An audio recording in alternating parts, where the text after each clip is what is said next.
பேற்றை தவம் சற்றுமில்லாத என்னை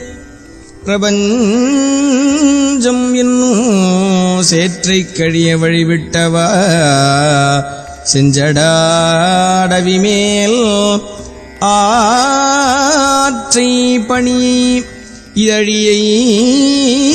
தும்பையை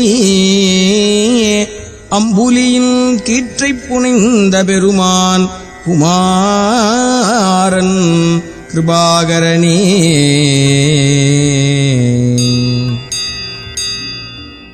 அழித்து பிறக்க விட்ட அயில்வேலன் கவியை